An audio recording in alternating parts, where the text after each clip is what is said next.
Bienvenidos a Razón de Estado. Hoy vamos a hablar sobre la pandemia. Es el tema más vigente para el país en estos momentos y para ello contamos con dos excelentes y reconocidas doctoras. En primer lugar, la doctora Alicia Chang.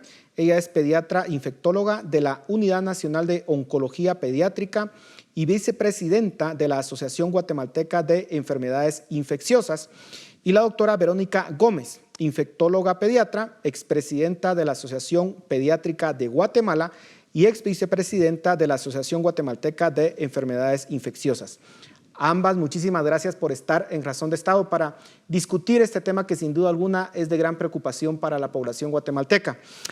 Doctora Gómez, quisiera iniciar con usted. ¿Cuál es la situación de los hospitales en estos momentos? ¿Podríamos decir que los hospitales nacionales están al borde del colapso o ya han colapsado? De primera mano, yo no trabajo en los hospitales nacionales, pero sí puedo ver lo que mis compañeros han estado denunciando, los que trabajan en salud pública. Estamos viendo ahora lo que han notificado los médicos que trabajan en el hospital temporal del Parque de la Industria, donde nos están diciendo que están totalmente llenos, que ya no pueden aceptar a un solo paciente. He visto los comentarios de mis compañeros en los hospitales Roosevelt, San Juan y Villanueva, están en las mismas condiciones, inclusive en los hospitales privados de igual manera están viendo un tsunami de pacientes. Tenemos muchos pacientes a nivel privado que se están quedando en sus casas, montando casi hospitales transitorios en casas, ¿verdad? Entonces sí, tenemos una sobrepoblación de pacientes a todo nivel. Doctora Chang, precisamente sobre el comunicado que vimos del Hospital Temporal del Parque de la Industria, ¿cómo entenderlo, cómo leerlo? ¿Qué significa para el sistema hospitalario nacional el hecho de que este hospital temporal digan nosotros ya no recibimos más pacientes? Yo creo que es importante tomar en cuenta este tipo de comunicados e información que nos está dando el personal que está en primera línea. Tenemos que escucharlos y de manera congruente con lo que ellos nos están reportando, actuar de manera eficaz. Creo que esto es una llamada de atención para el Ministerio de Salud Pública y Asistencia Social, para las autoridades del gobierno también, que nos da una alerta roja de que realmente esta pandemia está en este momento saliéndose del control de las autoridades y ciertamente de los médicos que están tratando de atender a todas estas personas, pero simplemente no se dan abasto. Entonces, este es un indicador de que realmente estamos en un punto crítico de la pandemia. Doctora Gómez, lo que veíamos en los meses anteriores con la pandemia era que se daban olas, pero luego con ciertas medidas se contenía y la situación seguía, podríamos decir, bajo control. Y tuvimos picos en algunos meses, pero en esta ocasión ya vemos varias semanas en donde la ola crece, crece y crece y no hay forma en que veamos una reducción significativa. ¿A qué se debe este fenómeno? En primer lugar, ¿hicimos algo distinto o esto se lo podemos atribuir a una variable distinta, la famosa variable delta, por ejemplo? Este es un fenómeno que no es solo para Guatemala, es un fenómeno que se ha dado en todo el mundo. Usted puede ver inclusive Estados Unidos, algunos de los estados donde ya estaban bajando a una alerta amarilla, usted puede ver el mapa, está casi toda en rojo. O sea, no se debe únicamente a Guatemala, es un fenómeno mundial. Son muchas las causas, es multicausal, ¿verdad? En una de ellas, usted la ha mencionado, las variables nuevas que tenemos sí son más agresivas.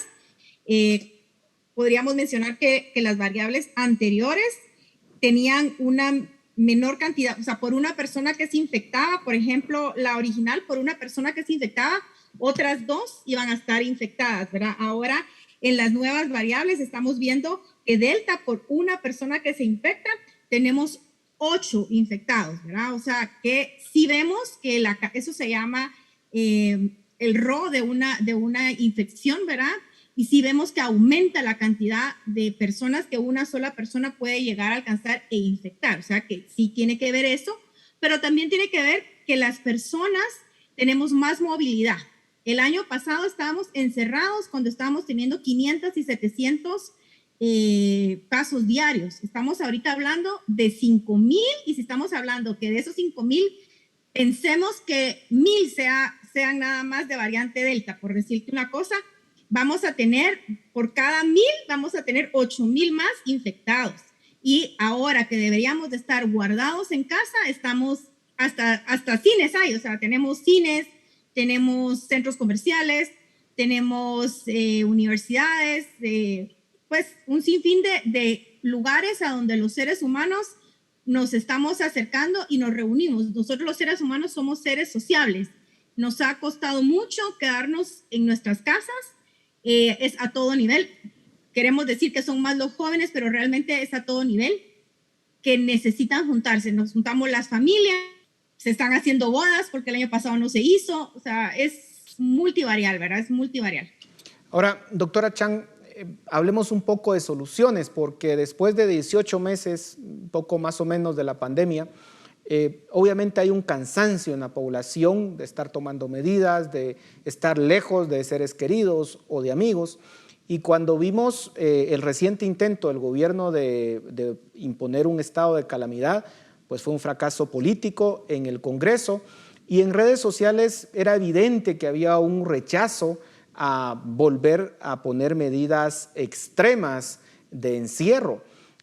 Ante esa situación política y también, al parecer, del sentir de la ciudadanía, ¿qué acciones se pueden tomar que no sean necesariamente un cierre total de la economía o un encierro de las personas?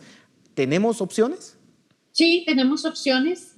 Creo que un cierre del país estaría indicado en este momento, mas sin embargo, como usted dice, es una situación políticamente complicada. Número uno, tenemos que aumentar sustancialmente el número de vacunas que se están poniendo por día. Nosotros en este momento sabemos que contamos con stock de vacunas para estar vacunando muchas más personas de las que se están vacunando al momento. Tenemos que poner a la disposición de la población cerca de ellos de una manera muy fácil esas vacunas para que las personas logren vacunarse. Ya como ustedes han oído, realmente es muy difícil para las personas conducirse de manera apropiada con las medidas primarias que están recomendadas para prevenir la transmisión de COVID-19. Entonces, les tenemos que poner una capa más de protección y esa protección es la vacunación. Entonces, vacunación tiene que estar absolutamente, primordialmente, digamos, en los planes del gobierno y ejecutarse de manera pronta. De otra forma, el destino que nos espera es bastante sombrío. Lo otro podría ser, por lo menos, extender los toques de queda un poco más de tiempo para evitar que hayan bares y restaurantes abiertos en la noche, que es donde regularmente las personas se juntan en grandes números y se quitan la mascarilla porque están consumiendo bebidas alcohólicas que les hace olvidar que tienen que tomar este tipo de precauciones, ¿no? Los fines de semana, creo que sin tener mucho impacto en la economía, ciertamente algún impacto, pero al menos los fines de semana debiéramos estar resguardados en casa. Ahora, doctora Gámez, insisto en el tema político, pareciera que no son medidas populares en la población. Vemos el rechazo en las redes sociales ante ese tipo de propuestas. ¿Cuál es la opción? Insisto en la pregunta, ¿necesariamente es encerrarnos o hay alguna otra opción? Por ejemplo, la doctora Chang mencionaba el tema de los restaurantes, pero hay que decir también que muchas familias en las propias casas también se juntan incluso cuando hay toques de queda. Es decir, pareciera que hay una actitud también de querer reunirnos, ¿o no? La verdad es que lo ideal, en otros países han habido segundos cierres, porque en este momento, si queremos parar la epidemia ahora, la transmisión ahora es evitar que las personas tengan contacto entre una y otra sin mascarillas, ¿verdad? Y eso solo lo podemos hacer nosotros. Nosotros tenemos que entender que el virus, la única forma que pasa de una persona a otra es por contacto, o sea, por contacto social.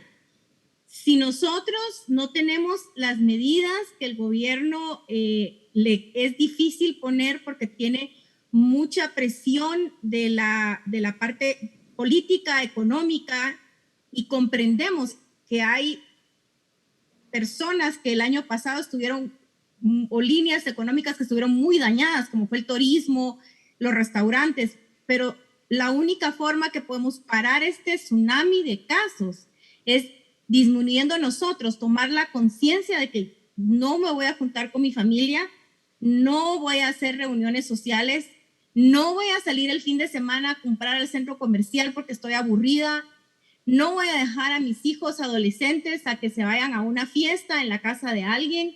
Tenemos que tomar conciencia que la única forma en que el virus se va a seguir infectando a más personas o reproduciendo a más personas es porque está teniendo contacto de una persona con otra. Entonces, en este momento, aparte de lo que Alicia nos hablaba, de todas las medidas de vacunación, y de hecho insto a las personas a que se vacunen, porque sabemos que hay lugares donde no ha llegado la vacuna, pero también hay lugares donde tenemos la vacuna y hay mucha gente que no se quiere vacunar. Y tengo que decirle, tristemente hay médicos que no se han vacunado aún. Entonces, si empezamos por ahí, ¿cómo pretendemos que el resto de la población se quiera vacunar?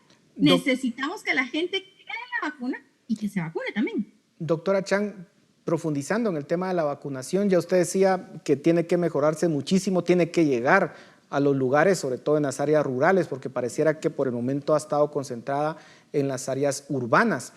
Pero, ¿cómo convencer a la población? Primero, para que tome las medidas por sí mismas también, porque hay una capacidad limitada de monitoreo de que las personas cumplan con las medidas. Pero también, insistiendo en el tema de la doctora Gómez, el problema es que mucha población no se quiere vacunar. Tiene el acceso, hay un stock de vacunas, pero no se quieren vacunar. ¿Cómo convencerles? Yo creo que la manera más sencilla de convencer a las personas para vacunarse es que a través de esa vacuna nosotros estamos absolutamente certeros de que podemos prevenir que esta persona vaya a dar a un hospital, vaya a dar a un intensivo, es decir, sí disminuye significativamente los chances de que esta persona se enferme gravemente. Es cierto, han habido personas con inmunizaciones que se infectan, pero la gran mayoría de esas personas no paran en un intensivo y no paran en un hospital. Entonces, creo que ese debe ser el incentivo más importante para que las personas se quieran vacunar. Justamente viene muy al caso este comunicado del hospital temporal, porque les estamos diciendo que no hay espacio donde atender a estos pacientes, no hay espacio hospitalario. Entonces, justo lo que tenemos que tratar de hacer es disminuir la gravedad de los síntomas y que estas personas, si resultan contagiadas, puedan recibir aún cuidados en casa sin poner en riesgo su vida, porque lo que está sucediendo es que muchas personas están quedándose en casa tratándose como pueden, pero están arriesgando su vida porque en realidad debieran estar en un hospital y no tenemos la capacidad para hacerlo. Ahora, ciertamente hay personas que ya se han vacunado y pareciera que ya se sienten también invencibles y quieren retomar la vida normal. Doctora Gómez, ¿es posible retomar la normalidad completa de la vida, digamos, cuando ya se está vacunado, o de todas formas hay que tomar medidas? Sí, como bien dijo la doctora Chan, la vacuna lo que va a hacer es disminuir en gran medida el chance que podemos llegar a tener nosotros de llegar a un hospital o inclusive de morir. Por ejemplo, Salud Pública en Estados Unidos ha publicado varios cartelones donde dice que de los vacunados, el 90% de los vacunados, solo 7% pueden llegar a estar en un intensivo, por ejemplo. Y Sin embargo, el 90% de las personas que están hospitalizadas son personas no vacunadas. Entonces, vamos viendo el pequeño chance que va teniendo la persona que se vacuna de no llegar al hospital, pero no quiere decir que se anula. Entonces, nosotros tenemos que seguir teniendo todo lo que hemos estado hablando, distanciamiento social. Nosotros los médicos igual, estamos vacunados, pero cuando vamos a entrar a un área COVID, nos ponemos todo el equipo igual. Nos ponemos nuestra careta, esos equipos que ustedes ven como de astronautas, doble mascarilla. Yo en el hospital cuando voy manejo doble mascarilla, todo el equipo. Si nosotros lo estamos haciendo, ustedes lo tienen que hacer también al público que nos está viendo.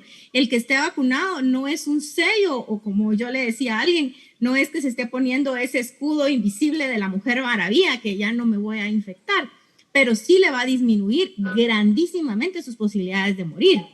Usted no sabe quién es el que va a ir a un hospital o quién no, aquel que está vacunado, pero usted sí se puede seguir protegiendo de no infectarse y no ponerse a riesgo. Otra cosa muy importante es que estamos hablando que la protección máxima de la vacuna se va a lograr entre la tercera y la cuarta semana después de haberse puesto 2 dosis.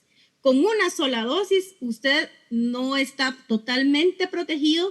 Es más, es muy probable que se pueda infectar si se pone en situaciones de riesgo. Y tenemos en los hospitales, tanto, y como le digo, no de primera mano, porque yo no trabajo ahí, pero sí de mis compañeros, que hay personas con una sola dosis que están en los hospitales, y es porque se toman este riesgo y, como usted bien lo dijo, se creen invencibles. Así que a la población yo la insto a que por favor se vacune. La vacuna funciona y va a funcionar para que usted tenga muchísimo menos chances de morir y muchísimo menos chances de terminar en un hospital con oxígeno, ¿verdad? Entonces, por favor. Doctora Chan, ya nos queda un minuto solamente, pero muchos pensamos que esta pandemia iba a durar meses, iba a ser una cuestión de muy corto periodo de duración. Sin embargo, ya llevamos año y medio. Pareciera que estamos aquí ante una maratón de la cual tenemos que respirar nuevamente y seguir tomando medidas. ¿Cuál es el mensaje para la población en este momento? Ustedes como médicos, ¿cuál es el sentimiento que tienen ustedes pues dando la batalla en primera línea? ¿Cuál es ese mensaje para la población para terminar? En efecto, mi mensaje es que justo esto es una maratón. Este virus vino para quedarse con nosotros y tenemos que aprender a librar esta batalla con las herramientas que ya tenemos. Vamos a tener más herramientas más adelante que van a ser más eficaces seguramente, pero para poder llegar a ese siguiente paso en la escalera, tenemos que permanecer aquí. Y para poder permanecer acá, tenemos que vacunarnos, usar mascarilla, distanciamiento social y lavar nuestras manos. Se los queremos pedir a cada uno de ustedes que se cuide, porque las medidas que está tomando el gobierno no son congruentes con el nivel de emergencia que tenemos y nos deben creer que estamos tratando de transmitirles a ustedes información fidedigna y basada en evidencia. Entonces sabemos que ahorita lo mejor es cuidarse. Gracias. Bueno, y con ese mensaje terminamos. A ambas, muchísimas gracias por su tiempo. Sabemos que están muy ocupadas salvando vidas, así que les reiteramos el agradecimiento y seguimos en Razón de Estado. Si te gustó este video, suscríbete y así nos seguimos viendo.